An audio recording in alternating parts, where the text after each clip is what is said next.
In a quiet suburban neighborhood, where tree-lined streets and neatly trimmed lawns gave the illusion of peace, tensions simmered beneath the surface. Officer Mark Reynolds was a familiar figure in the area, known for his stern expression and rigid approach to enforcing the law. To some residents, he was a symbol of authority.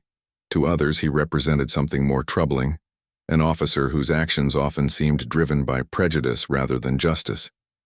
Mark had been with the police department for over 15 years. At first glance, he appeared dedicated to his job, patrolling the streets with an unwavering sense of duty.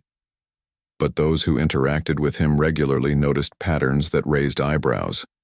He frequently pulled over drivers of color under flimsy pretenses, questioned them aggressively, and let them go without issuing tickets, only after they endured what felt like interrogations. Complaints about racial profiling piled up in the department's records, but nothing ever came of them. Each time, higher-ups dismissed the accusations as misunderstandings or isolated incidents. Over time, Mark grew bolder, believing himself untouchable. One evening, as the sun dipped below the horizon and painted the sky in shades of orange and purple, Mark received a call from dispatch. A suspicious vehicle had been reported parked near the community park after hours. The caller mentioned seeing someone sitting inside the car but didn't provide any further details. Without hesitation, Mark climbed into his patrol car, switched on the siren, and sped toward the location. His mind raced with possibilities. Perhaps it was a thief casing houses, or maybe someone planning mischief. Whatever the case, he intended to get to the bottom of it. When Mark arrived at the scene, he spotted a modest sedan parked along the curb. Its engine wasn't running, and there were no signs of criminal activity. Sitting behind the wheel was Evelyn Carter, a 60-year-old black woman with silver-streaked hair tied neatly in a bun. Evelyn had lived in this neighborhood for nearly 30 years. She was a retired schoolteacher, beloved by former students and neighbors alike. That night, she'd simply been driving home from visiting a close friend when her car broke down. With no cell phone signal to call for help, she decided to wait patiently until someone passed by who could assist her. As Mark approached the vehicle, his demeanor hardened. He tapped on the driver's side window with the butt of his flashlight, startling Evelyn. "License and registration," he demanded gruffly, not bothering to explain why he stopped her. Evelyn rolled down the window and offered a polite smile. "Good evening, officer," she said calmly. "My car broke down and I'm just waiting for help." Her voice carried warmth, even though confusion flickered in her eyes. Evelyn handed over her documents without argument. While Mark examined them, his suspicion deepened, not because of anything incriminating, but because of biases deeply ingrained within him. Here was an elderly black woman in a predominantly white neighborhood, and that alone made him uneasy. Ignoring logic, he began peppering her with questions. "What are you doing here? Do you live nearby? Why were you parked so late?" Evelyn answered each question patiently, explaining her situation clearly. Still, Mark refused to listen. Instead, he grew increasingly agitated, interpreting her calmness as defiance. Without warning, Mark's tone shifted from interrogative to outright hostile. "Step out of the car now!" he shouted, his hand hovering dangerously close to the holster on his hip. Evelyn froze, her heart pounding in her chest. Fear gripped her, not just fear of the weapon pointed at her, but also disbelief at how quickly the situation had escalated. What had started as a routine check had spiraled into something far more menacing. Neighbors began to notice the commotion. Lights flickered on in nearby homes as people stepped onto their porches to see what was happening. Among them was Marcus Johnson, a young journalist taking his dog for a walk. When he saw Mark pointing his gun at Evelyn through the open car window, his blood ran cold. Instinctively, Marcus pulled out his phone and began recording the scene. What he captured would soon shake the entire nation.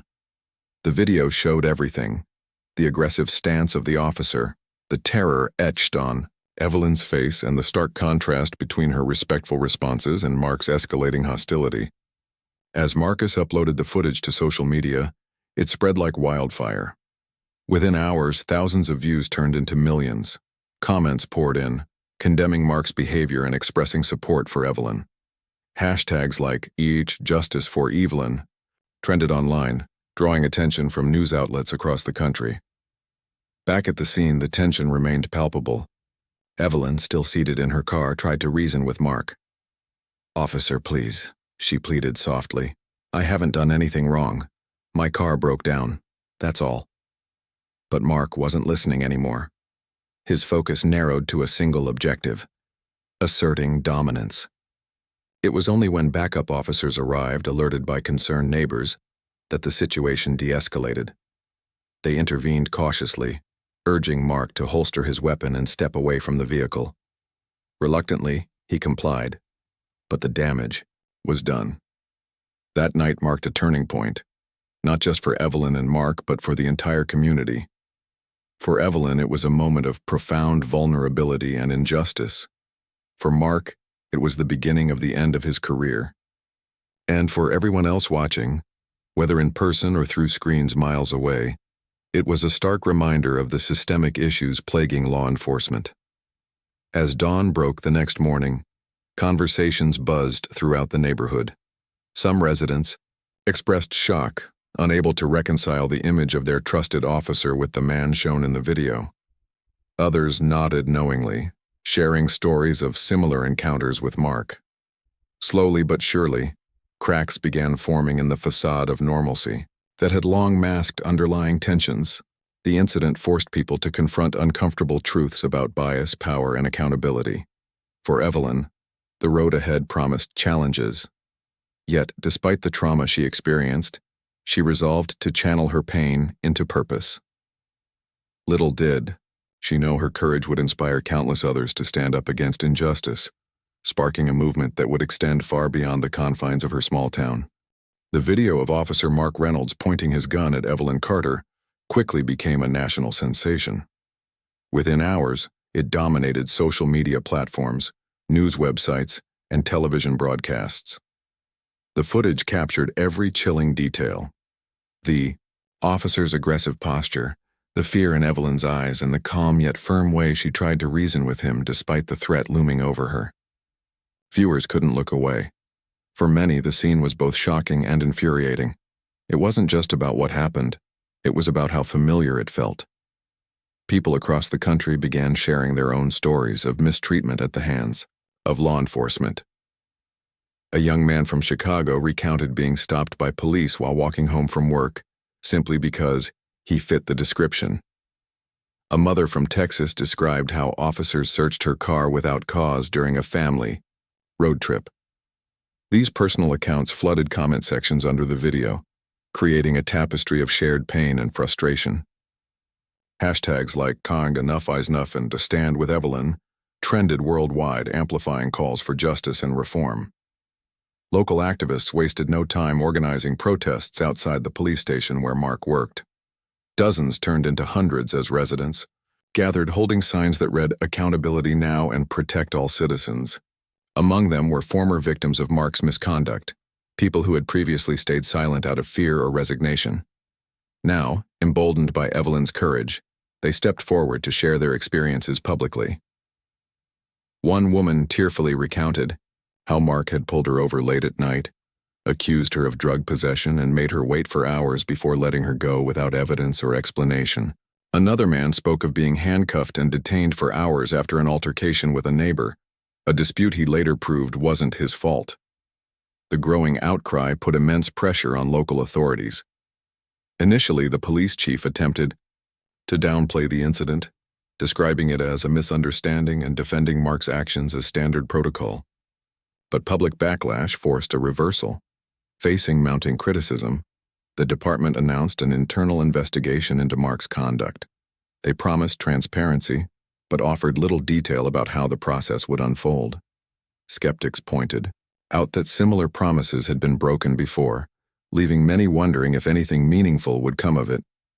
Meanwhile, Evelyn found herself thrust into the spotlight. Journalists clamored for interviews, eager to hear her side of the story. At first, she hesitated. The trauma of the encounter lingered, replaying in her mind whenever she closed her eyes. She hadn't sought attention or fame. She'd simply wanted to get home safely. Yet, As messages of support poured in from strangers around the world, Evelyn realized she had a unique opportunity to make a difference. If her experience could shine a light on systemic issues within law enforcement, then perhaps it wouldn't be in vain. In her first televised interview, Evelyn sat poised yet resolute, her voice steady despite the weight of the moment. "I've lived in this neighborhood for nearly 30 years, she began. "I raised my children here, taught generations of students here, and built a life here. Never once did I imagine something like this could happen to me." Her words resonated deeply, striking a chord with viewers who admired her grace under fire. She went on to describe the incident in detail, emphasizing not only the fear she felt, but also her determination to remain calm. "When someone points a gun at you," she said, "you realize how fragile life is. But I knew I couldn't let anger take over. That's exactly what they want, to intimidate you into silence." Her message struck a nerve. People saw Evelyn not just as a victim, but as a symbol of resilience. Social media users began referring to her as the woman who stood tall, praising her composure and dignity in the face of blatant injustice. Memes and artwork featuring her image circulated online, transforming her into an icon of resistance. Civil rights organizations reached out, offering their support and asking her to collaborate on initiatives aimed at reforming policing practices. Evelyn agreed, seeing it as a chance to turn her ordeal into action. While Evelyn embraced her newfound role as an advocate, Mark's world unraveled rapidly. Once celebrated as a model officer, he now faced intense scrutiny. Former colleagues distanced themselves from him, fearing guilt by association. Residents who had once greeted him warmly now avoided eye contact when they passed him on the street.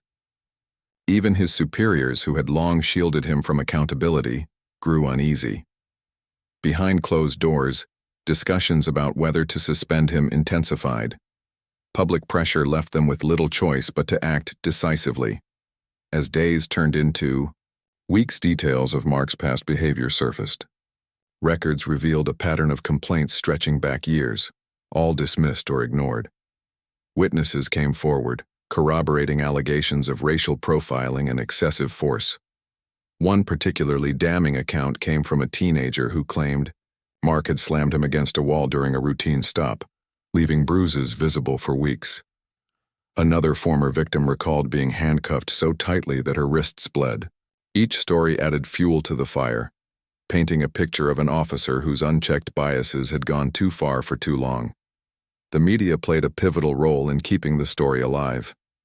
Investigative journalists dug deeper, uncovering documents and testimonies that painted a damning portrait of Mark's career. News segments aired clips of experts discussing implicit bias in policing and the need for systemic change. Talk show hosts invited guests to debate whether individual accountability could lead to broader reforms. The conversation extended beyond Mark and Evelyn, evolving into a national dialogue about race, power, and trust in law enforcement. Protests continued to grow, drawing larger crowds each day. Organizers coordinated marches through downtown streets, culminating in rallies outside government buildings. Speakers took turns addressing the crowd, urging lawmakers to implement policies ensuring greater oversight of police departments. Some demanded mandatory body cameras for all officers, while others called for independent review boards to investigate misconduct claims. Chants echoed through the air, "No justice, no peace," and "Say her name, Evelyn Carter."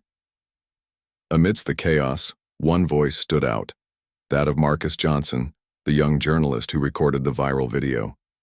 In interviews, Marcus explained why he decided to document the incident.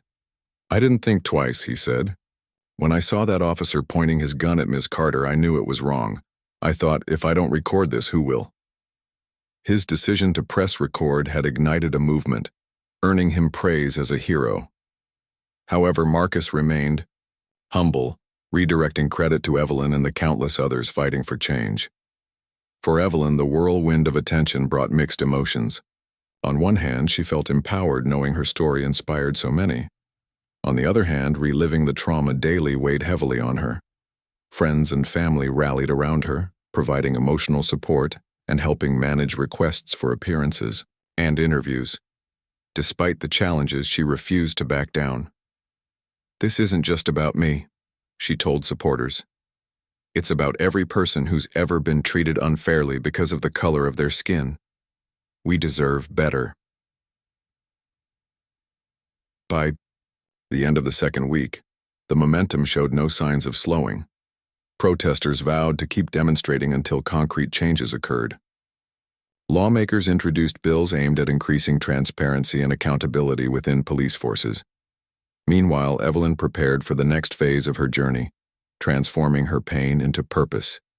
Little did she know, her fight was only beginning. What started as a single act of aggression had sparked a nationwide reckoning, forcing communities to confront uncomfortable truths about justice, equality, and humanity itself. As the investigation into Officer Mark Reynolds intensified, the pressure on local authorities reached a boiling point. The police department, which had initially tried to brush off the incident as an isolated event, found itself cornered by public outrage and mounting evidence of systemic misconduct. Internal affairs officers combed through years of records, pulling files that had long been buried or ignored. Each document uncovered painted a clearer picture of Mark's troubling behavior, a pattern of racial profiling, unwarranted stops, and aggressive tactics that disproportionately targeted Black residents. Former victims of Mark's actions stepped forward in droves, emboldened by Evelyn's courage and the growing movement for justice. One after another, they recounted harrowing stories of humiliation, fear, and abuse at his hands. A young college student described how Mark had stopped him late at night while he was walking home from a study session. Despite having no reason to suspect wrongdoing, Mark accused him of carrying stolen goods and searched his backpack in front of passing cars. Another woman tearfully recalled being pulled over with her 2 children in the back seat. Mark berated her for minor traffic violations, refusing to let her go until she broke down in tears. These testimonies, coupled with the viral video of Evelyn's encounter, left little room for doubt about the extent of Mark's misconduct. The media played a crucial role in amplifying these voices. Investigative journalists published exposés, detailing not only Mark's history, but also the broader culture of impunity within the police force. Leaked emails revealed internal communications where supervisors dismissed complaints against Mark as overreactions or baseless accusations. Senior officials were quoted dismissing incidents involving people of color as routine procedures gone awry. These revelations shocked even those who had grown cynical about law enforcement practices. Public trust in the department plummeted, forcing city leaders to take drastic measures. Facing mounting pressure, the mayor called an emergency press conference to address the crisis. Standing alongside community leaders and activists, he announced sweeping reforms aimed at rebuilding trust between residents and law enforcement. Among the proposed changes were mandatory body cameras for all officers, stricter guidelines for when weapons could be drawn, and the establishment of an independent oversight committee to review citizen complaints. While some praised the move as a step in the right direction, others remained skeptical, pointing out that similar promises had been made and broken in the past. For Mark, the walls were closing in fast. Suspended without pay pending the outcome of the investigation, he retreated from public view, avoiding neighbors and former colleagues alike. Rumors swirled about his mental state. Friends claimed he was struggling to cope with the sudden loss of status and respect. Those close to him reported that he spent hours watching news coverage of the protests, visibly shaken by the chants calling for his dismissal. Yet, despite the growing backlash, Mark refused to apologize or acknowledge any wrongdoing. In private conversations, he defended his actions, insisting he had followed protocol and acted in self-defense, even though Evelyn had posed no threat whatsoever. Meanwhile, Evelyn continued to rise as a symbol of hope and resilience. Her story resonated deeply with marginalized communities across the country, inspiring countless individuals to share their own experiences of discrimination and injustice. Social media campaigns encouraged people to speak out, using hashtags like Her Courage Matters and Always Speak Your Truth. Civil rights organizations invited Evelyn to speak at rallies, conferences, and town halls, where she delivered powerful speeches urging unity and action. "We can't change what happened to us," she often said, "but we can use our pain to create a better future, for ourselves and for generations to come." Evelyn's advocacy work extended beyond public appearances. She partnered with grassroots organizations to push for policy changes at both local and national levels. Together, they drafted petitions demanding accountability for officers involved in misconduct and advocated for increased funding for community-based programs aimed at reducing crime without relying solely on policing.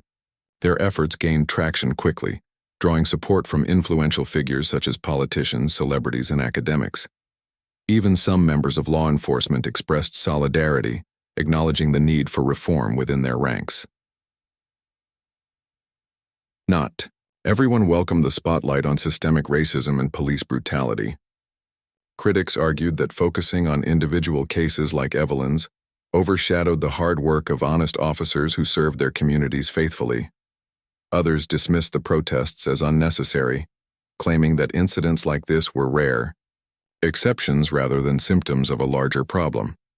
Online forums buzzed with heated debates dividing opinions along ideological lines.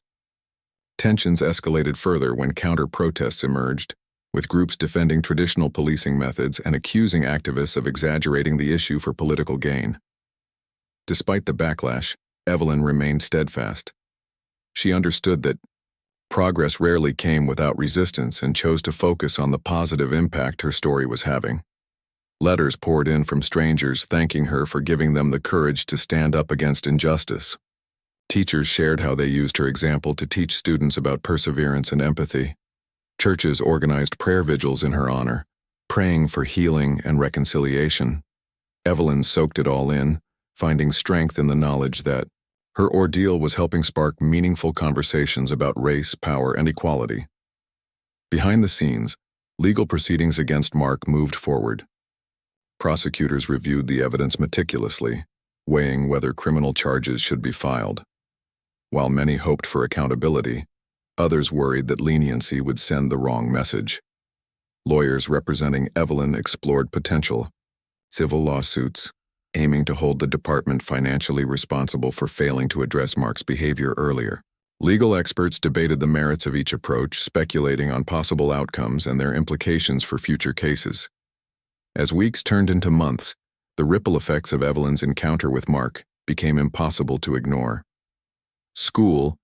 Districts began incorporating lessons on racial bias and social justice into their curriculums. Corporations pledged donations to organizations fighting for equality, citing the need to address systemic inequities. Artists created murals honoring Evelyn, depicting her as a beacon of hope amidst darkness.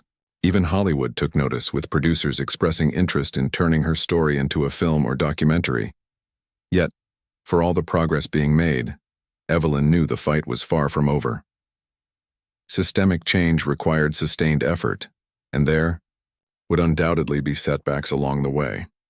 Still, she refused to lose sight of the bigger picture. Every speech she gave, every meeting she attended, and every life she touched brought her one step closer to achieving her goal. A world where no one had to endure what she went through simply because of the color of their skin. By the end of the third month, the momentum showed no signs of slowing. Protests evolved into organized campaigns, with volunteers knocking on doors, registering voters, and educating communities about their rights. Lawmakers introduced legislation addressing racial disparities in policing, healthcare, education, and housing. Activists celebrated small victories while preparing for larger battles ahead. And through it all, Evelyn stood tall, a living testament to the power of resilience and the enduring human spirit. What started as a single act of aggression had transformed into a nationwide reckoning, challenging societies to confront uncomfortable truths about privilege, prejudice, and justice. For Evelyn Carter, it was more than just a personal victory. It was a call to action, a reminder that real change begins when ordinary people refuse to stay silent in the face of injustice. Though the road ahead promised challenges, she walked it with grace, determination, and unwavering faith in the possibility of a brighter tomorrow. The culmination of the investigation into Officer Mark Reynolds brought a wave of anticipation and anxiety to the community. After months of testimonies, evidence reviews, and heated debates, the police department finally released its findings.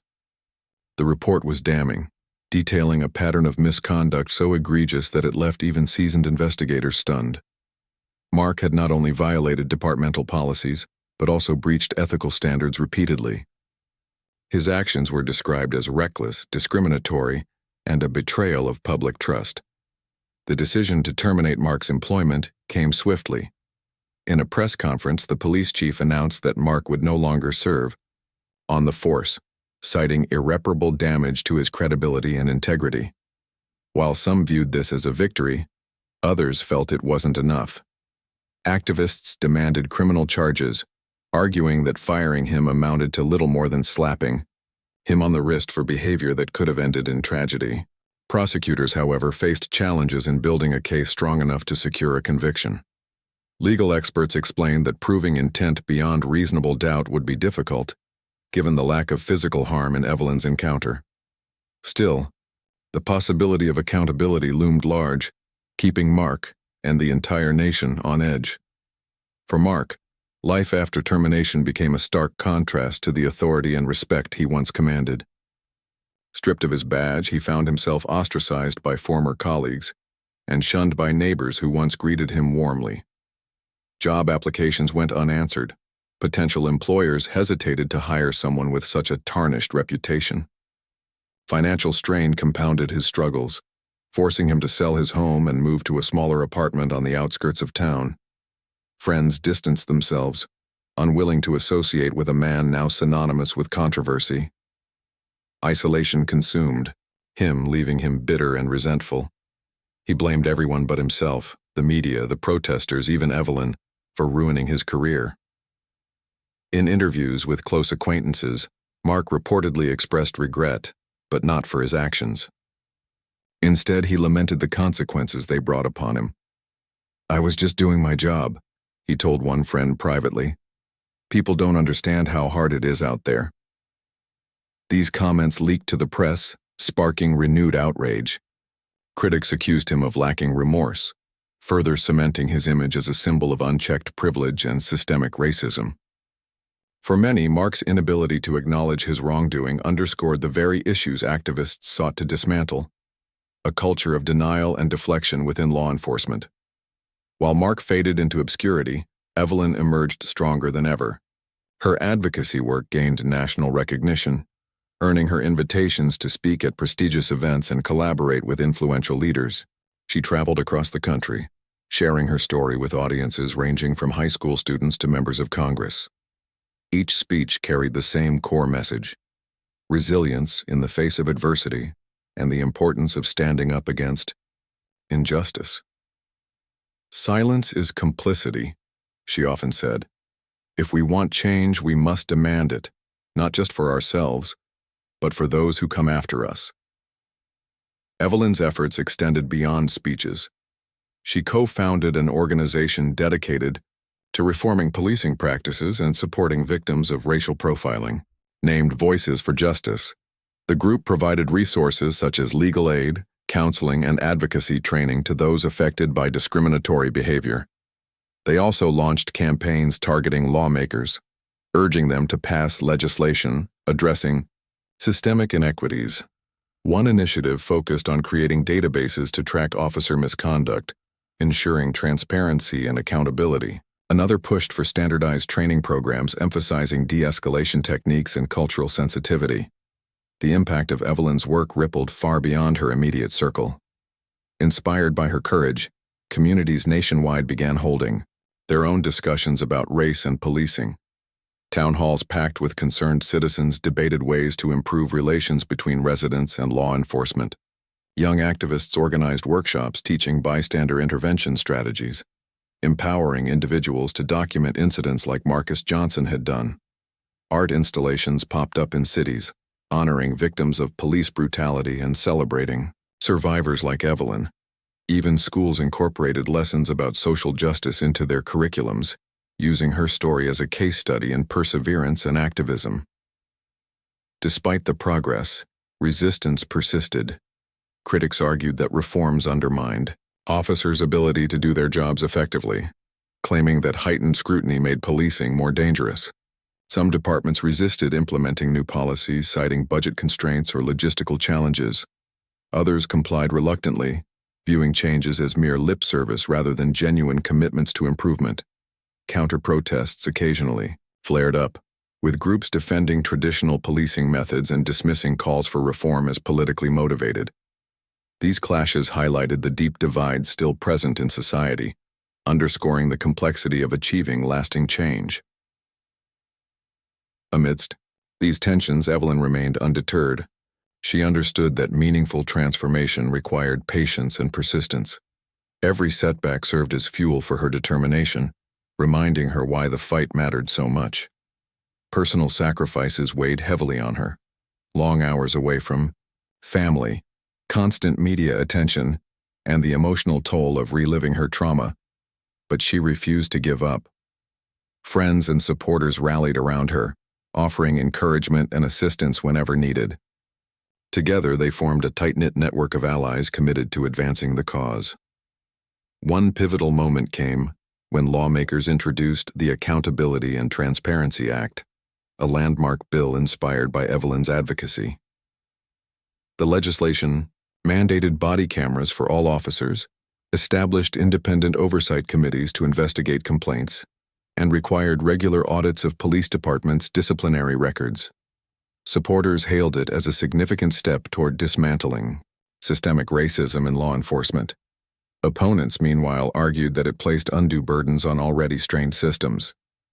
Debates raged in legislative chambers, drawing widespread attention from the public. As the bill moved closer to passage, protests intensified. Thousands gathered outside government buildings, chanting slogans and holding signs urging officials to vote yes. Celebrities used their platforms to amplify the message, while grassroots organizations mobilized volunteers to contact representatives. Social media buzzed with updates, hashtags like "Pass the Act Now" trending globally. The collective energy was palpable, a testament to the power of unity and shared purpose. When the final vote took place, the outcome sent shockwaves through the nation.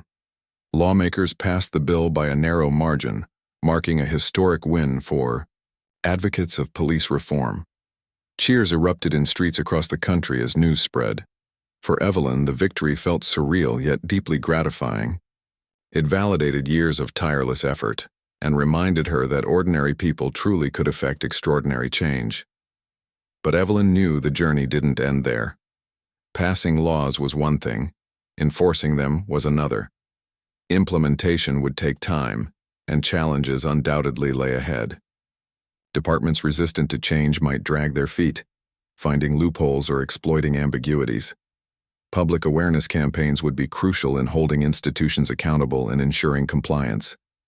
Evelyn vowed to remain vigilant, continuing to push for progress until every corner of the system reflected fairness and equity. By this point, Evelyn's legacy had transcended her individual experience. She represented hope, a reminder that even in moments of darkness, light could emerge if people stood together. Her story inspired countless others to confront injustices in their own lives, fostering a sense of empowerment and solidarity. From young activists organizing marches to seasoned policymakers drafting bills, everyone played a role in shaping a better future. Mark's downfall, though tragic for him personally, served as a catalyst for transformation. His actions exposed cracks in the foundation of law enforcement, forcing society to address long-ignored issues. What started as a single incident spiraled into a movement, challenging systems of oppression and demanding accountability. And, at the center of it all stood Evelyn Carter, a woman whose quiet strength sparked a revolution. As she reflected on everything that had transpired, Evelyn couldn't help but feel a mix of emotions. Pride mingled with sorrow, gratitude intertwined with grief. She thought about the countless lives touched by the movement. The families healed, the voices amplified, the hearts changed. But she also remembered those still suffering, waiting for justice that hadn't yet arrived. That realization fueled her resolve. There was still work to be done, battles to fight, victories to achieve. And Evelyn Carter, resilient and unwavering, was ready to lead the charge. Months after the passage of the Accountability and Transparency Act, its effects began to ripple through communities nationwide. Police departments scrambled to comply with the new regulations, implementing body cameras, revising training protocols, and establishing oversight committees. While some embraced these changes as opportunities for growth, others resisted, viewing them as unnecessary intrusions into their work.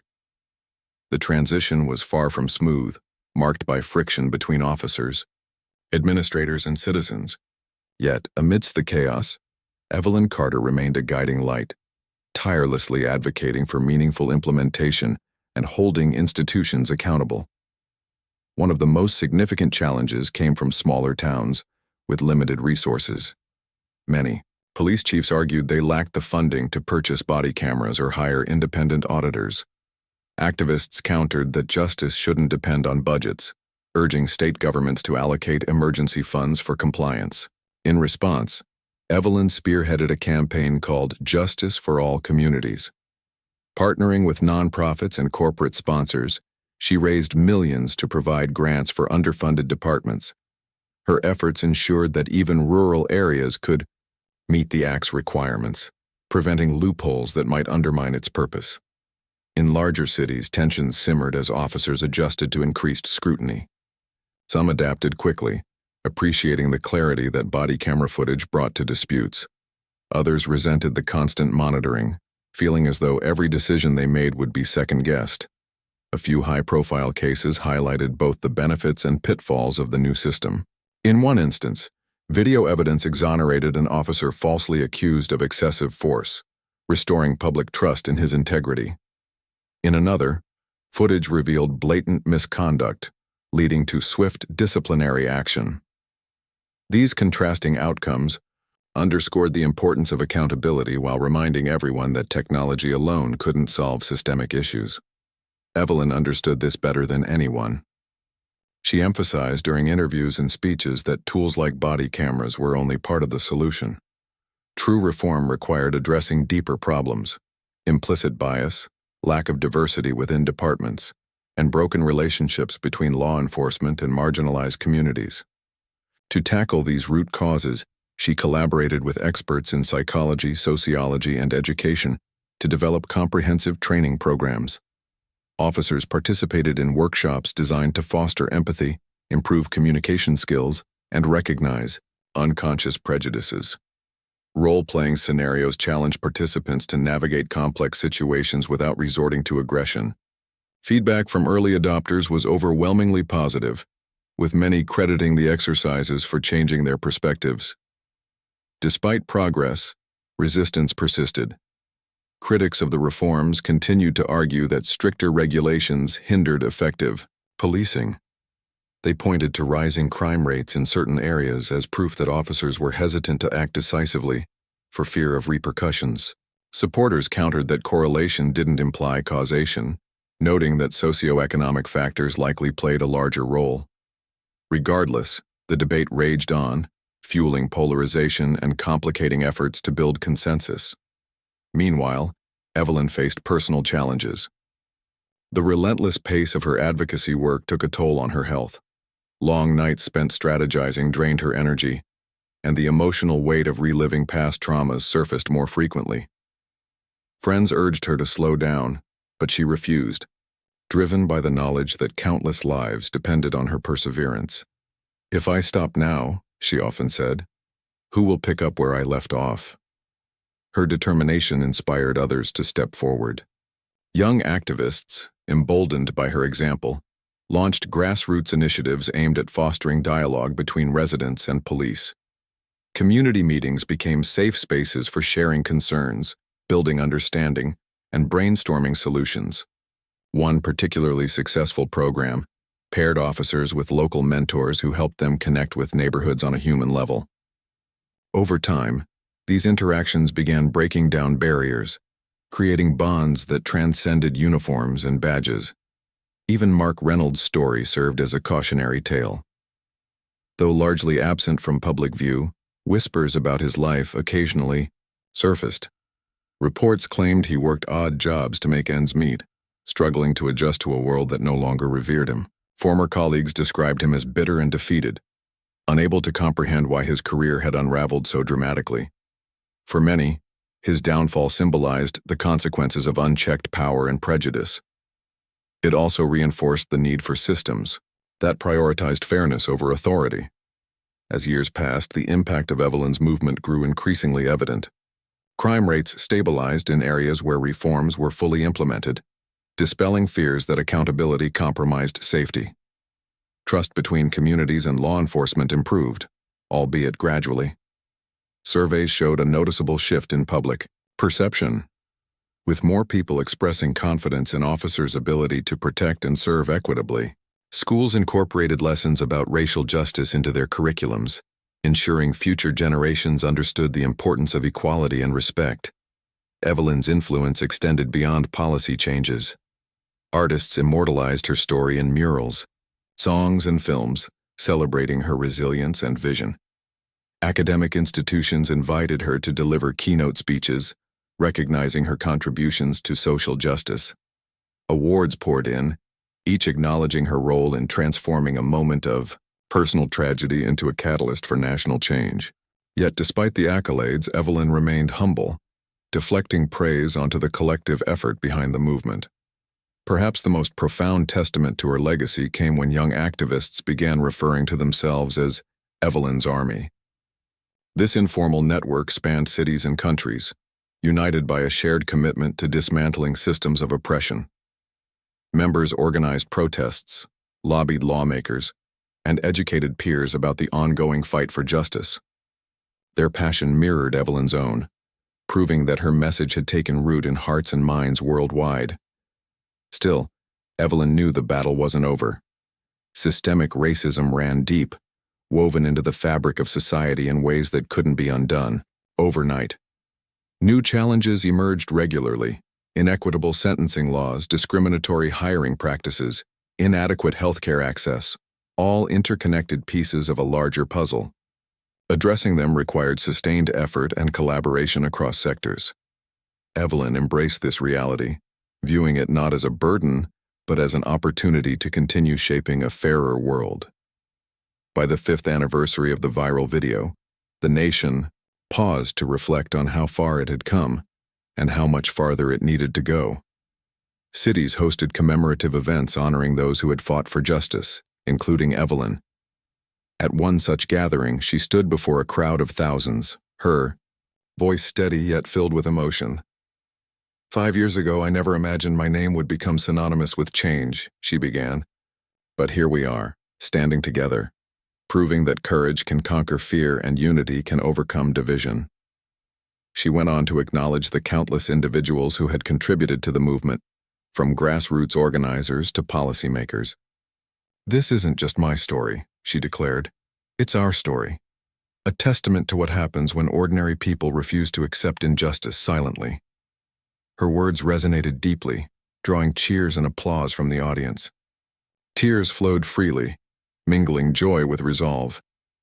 As the event concluded, Evelyn lingered on stage, watching as attendees dispersed, carrying banners and signs emblazoned with messages of hope. She felt a surge of pride knowing that the momentum she'd helped ignite showed no signs of slowing.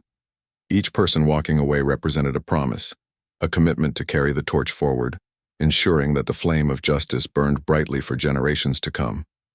Though challenges undoubtedly lay ahead, Evelyn approached them with unwavering optimism.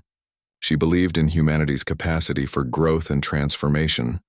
After all, if a single act of bigotry could spark a revolution, then surely compassion and determination could sustain it. With that thought anchoring her spirit, she stepped off the stage, ready to face whatever came next. Years had passed since that fateful night when Officer Mark Reynolds pointed his gun at Evelyn Carter, but the echoes of that moment continued to reverberate across the nation. What began as an isolated act of aggression had evolved into a movement, a relentless push for justice, equality, and systemic reform. The changes sparked by Evelyn's courage were undeniable, yet they also served as reminders of how much work still remained. In this final chapter of her journey, Evelyn reflected on the legacy she hoped to leave behind and the unfinished battles awaiting future generations. By now, Evelyn was no longer just a name, she was a symbol. Her story had been immortalized in books, documentaries, and even a feature film titled Standing Tall. Schools taught her case as part of history curriculums, using it to illustrate the power of resilience and collective action. Statues honoring her stood in public parks accompanied by plaques inscribed with her most famous quote, "We can't change what happened to us, but we can use our pain to create a better future." These tributes brought her pride, but what truly mattered to Evelyn was the tangible impact she saw in communities nationwide. Law enforcement agencies underwent dramatic transformations over the years. Body cameras became standard issue, their footage subject to independent review boards empowered to investigate misconduct without bias. Training programs emphasized de-escalation techniques and cultural sensitivity, equipping officers with tools to build trust rather than fear. Departments actively recruited diverse candidates, striving to reflect the populations they served. Crime rates stabilized, and surveys showed growing confidence in police forces among marginalized groups. While not every community experienced seamless progress, the overall trend pointed toward healing and reconciliation. Yet Evelyn knew these victories came at a cost. Countless lives had been lost or shattered along the way, victims of police brutality, racial profiling, and systemic neglect. She carried those stories with her, letting them fuel her determination to keep fighting. At speaking engagements, she often shared memories of individuals who hadn't lived to see the changes their sacrifices helped inspire. "Their voices are my guiding light," she would say, tears glistening in her eyes. "They remind me why we must never stop." For Mark Reynolds, life remained a shadow of what it once was. Stripped of his badge and ostracized by society, he faded into obscurity. Rumors occasionally surfaced about his whereabouts. He worked odd jobs under assumed names, avoided public spaces, and rarely spoke to anyone outside his immediate family. Friends claimed he spent hours watching old news clips of himself, searching for vindication that never came. Some pitied him, believing he was a product of flawed systems rather than entirely responsible for his actions. Others saw him as a cautionary tale, proof that unchecked prejudice could destroy lives, including one's own. Evelyn chose not to dwell on Mark's fate. Instead, she focused on the broader lessons his downfall taught society.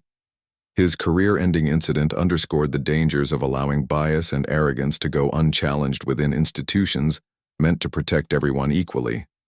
It also highlighted the importance of accountability, not as punishment but as a means of preventing similar tragedies. By addressing root causes like implicit bias and inadequate training, Evelyn believed society could prevent other officers from following the same destructive path. As she entered her late 60s, Evelyn began thinking more about her legacy. Though physically slower, her mind remained sharp, filled with ideas for expanding her advocacy work. She envisioned creating a national institute dedicated to studying and combating systemic racism. This center would conduct research, offer scholarships to aspiring activists, and provide resources for grassroots organizations.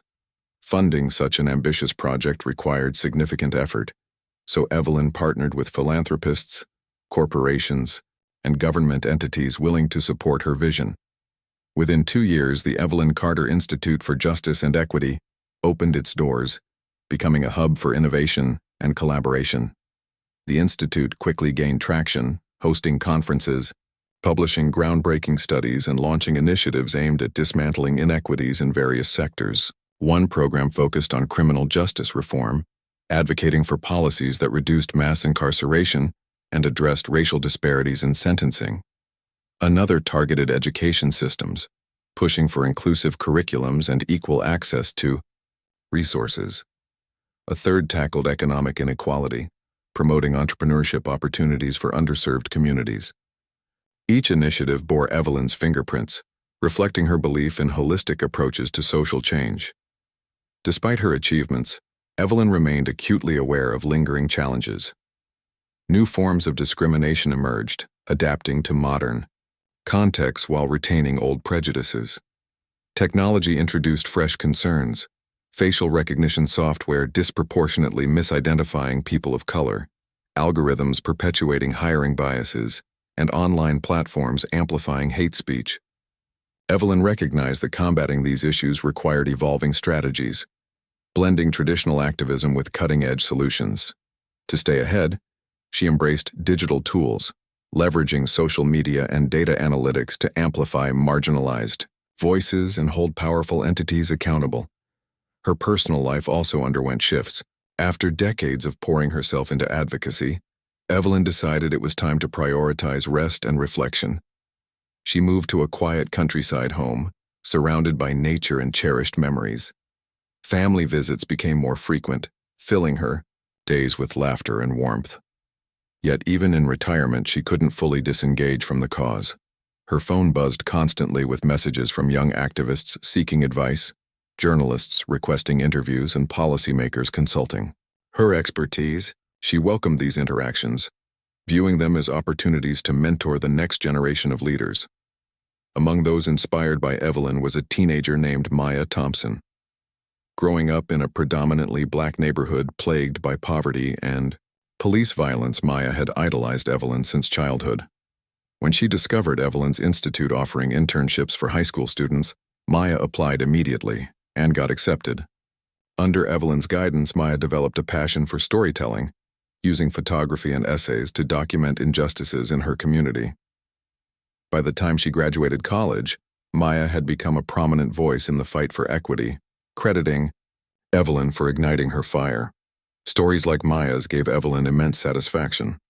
Watching young people rise to meet the challenges of their era reassured her that the movement would endure long after she was gone.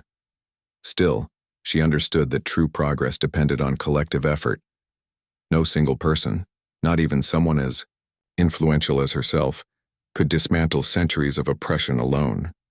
It took armies of committed individuals working together, each contributing their unique talents and perspectives. In her final public appearance, Evelyn addressed a packed auditorium during the annual conference of the Institute bearing her name. Dressed simply yet elegantly, she walked onto the stage to thunderous applause. For several minutes she stood silently, soaking in the love and admiration radiating from the crowd. Then with a deep breath she began to speak. "Today marks 40 years since I sat in that car, staring down the barrel of a gun," she said, her voice steady despite the weight of emotion. 40 years since I realized that silence is complicity, that standing up against injustice isn't just a choice, it's a responsibility. And today, looking out at all of you, I feel immense hope. Hope because I see myself in your eyes, the same determination, the same refusal to accept things as they are. She paused, scanning the room before continuing. But let me be clear, this fight will never truly end. Systems of oppression adapt. They find new ways to persist unless we remain vigilant. So I ask you to carry this torch forward, to challenge yourselves and others, to dream boldly and act courageously. Remember that change doesn't happen overnight, but every step counts. Tears streamed down faces as Evelyn concluded her speech. "Thank you for allowing me to walk alongside you on this journey," she said softly.